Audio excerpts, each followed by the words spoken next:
प्रज्ञान rover कैसे काम करेगा ये आप समझ चुके हैं। अब आपके मन में एक और सवाल होगा कि प्रज्ञान रोवर जो खोज करेगा उसका पता इसरो को लगेगा कैसे? क्या प्रज्ञान से संपर्क करने का कोई तरीका इसरो के पास है? इस सवाल का जवाब है हाँ और ना भी। कंफ्यूज होने की जरूरत नहीं है। पहली जो है वो आसान शब्दों में सुलझा दीजिए। इसरो के पास प्रज्ञान से सीधे संपर्क करने का कोई रास्ता या तरीका नहीं है। प्रज्ञान जो भी तस्वीरें लेगा उन्हें विक्रम लैंडर को भेजेगा। विक्रम लैंडर से वो तस्वीरें और जानकारियां इसरो तक पहुंचेगी। हम जानते हैं कि इस मिशन का फाइनल फेज क्या होगा। वो जो है खोज और पड़ताल करने के बाद जो जानकारी मिली है उसे इसरो तक पहुंचेगा। इस मिशन का फाइनल फेज हम आपको बताएंगे, लेकिन उससे पहले ये जान लीजिए कि प्रज्ञान पानी के अलावा क्या क्या खोज सकता है। वैज्ञानिकों को लगता है कि चांद पर प्लैटिनम, टाइटेनियम जैसी बेशकीमती धातुओं का भंडार हो सकता है। सोना भी चांद की सतह पर मौजूद हो सकता है। सबसे बड़ी चीज, चांद पर यूरेनियम का भंडार होने की भी संभावना है। प्रज्ञान रोवर को यदि चांद पर यूरेनियम मिल जाता है तो भारत की बिजली की यानी ऊर्जा की जरूरत सदियों के लिए खत्म हो सकती है। वैज्ञानिकों को चांद की सतह पर कुछ और भी बेहद कीमती मिलने की संभावना है।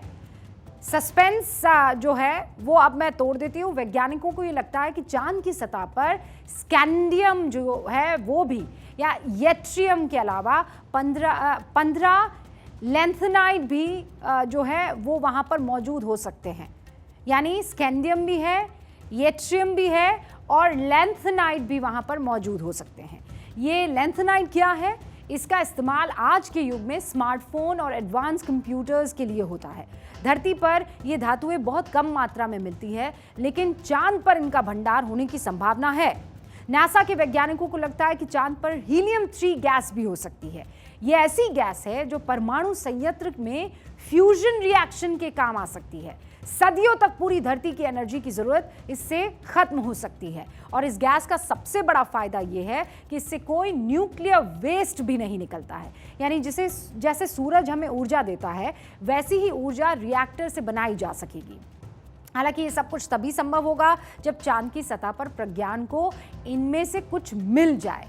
यही वो रेस है जिसमें अचानक तेजी आई है और चांद पर पहुंचने के प्रयास इस दौर में सबसे ज्यादा देखने को मिले हैं। रूस का स्पेस मिशन लूना कुछ दिन पहले ही फेल हुआ। नासा के भी 2 मून मिशन अगले कुछ दिनों में चांद पर पहुंचने की कोशिश में है। चीन पहले ही चांद पर पहुंच चुका है, दूसरे मिशन की तैयारी में है। अब सवाल यह है कि चंद्रयान मिशन का फाइनल फेज क्या होगा, ये भी समझ लीजिए। चंद्रयान तृतीय का फाइनल फेज प्रज्ञान रोवर की बैटरी खत्म होने तक चलेगा, अगले 14 दिन। इसके बाद चांद के दक्षिणी छोर पर अंधेरा हो जाएगा, यानी चंद्रयान तृतीय का मिशन खत्म हो जाएगा। लेकिन प्रज्ञान रोवर और विक्रम लैंडर वो क्या करेंगे? ये दोनों ही वहीं पर रहेंगे। उन्हें वापस भारत लाने का कोई और तरीका नहीं है और लाया नहीं जाएगा। हालांकि वो काम करते रहेंगे और संभव है कि इंडिया के अगले मून मिशन का वेलकम चंद्रयान तृतीय ही करे। अब आपने इस मून मिशन की अहमियत समझ ली है। जो भी खोज है वो भविष्य को उज्जवल बनाने वाली खोज है। इस खोज में आज से नहीं, अगर हमने आज से नहीं जुटाया गया तो पीछे छूट जाने का खतरा बहुत रह जाएगा। हम उम्मीद करते हैं कि प्रज्ञान रोवर कुछ ऐसा यूनिक खोज लाए जो भारत से पहले चांद पर पहुंचने वाले अमेरिका, रूस और चीन ने नहीं खोजा है। और इसीलिए दुआएं अभी भी अपनी जारी रखिएगा।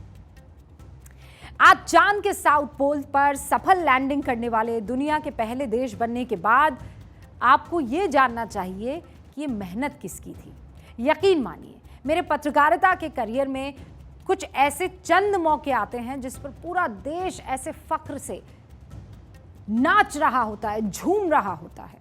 चंद्रयान की कामयाबी उन चंद मौकों में से एक है जिस पर पूरा भारत एक साथ एक सुर में गर्व कर रहा है। जिस कामयाबी पर पूरा भारत एक साथ है, धर्म, जाति, बोली, भाषा की बेड़ियां तोड़कर झूम रहा है। पूरी दुनिया उसकी तरफ देख रही है। महज 613 करोड़ के बजट में चंद्रयान तृतीय ने वो मुकाम हासिल किया है जिसकी लालसा दुनिया के तमाम विकसित मुल्क करते हैं। ये भारत की इच्छा शक्ति की जीत है जिसने दिखाया कि हम एक गलती से कितना कुछ सीख जाते हैं, कि दूसरी बार गलती की कोई गुंजाइश नहीं छोड़ते हैं।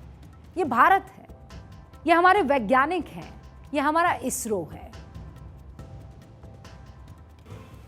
साथियों, साइंस और टेक्नोलॉजी देश के उज्जवल भविष्य का आधार है।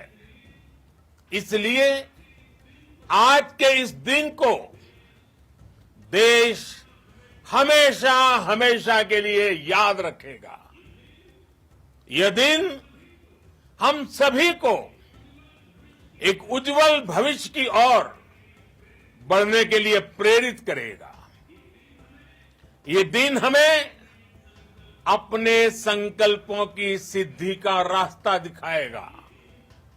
ये दिन इस बात का प्रतीक है कि हार से सबक लेकर जीत कैसे हासिल की जाती है।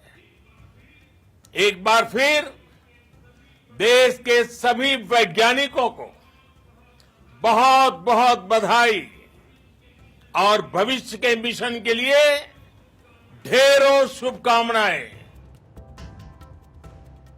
भविष्य के मिशन की तैयारी भी शुरू हो चुकी है। पीएम मोदी ने जो बात आज कही उसके पीछे वैज्ञानिकों की वो तपस्या है जिसमें 4 साल तक हमारे वैज्ञानिक तपे हैं। प्रधानमंत्री नरेंद्र मोदी उस वक्त के साक्षी थे। वो खुद चंद्रयान द्वितीय के संपर्क टूटने के दौरान बेंगलुरु में मौजूद थे। आज जब हम सफलता के ऊंचे मुकाम पर खड़े हैं तो उस सफर को याद करना बेहद जरूरी है। 7 सितंबर 2019 ये वो गमगीन माहौल था जब दोबारा पूरा देश ऐसे ही मायूस होकर आंसू बहा रहा था। आज चांद की जमीन पर तिरंगा लहराने के साथ हम और भी आगे बढ़ रहे हैं। आपको चंद्रयान की सफलता तो दिख गई होगी, लेकिन चंद्रयान को सफल बनाने के लिए जो चेहरे जिम्मेदार हैं उनसे मिलवाना भी हमारा कर्तव्य है। ये वो चेहरे हैं जो सालों तक चुपचाप बिना किसी शोर के पूरी लगन के साथ एक मिशन में जुटे रहे।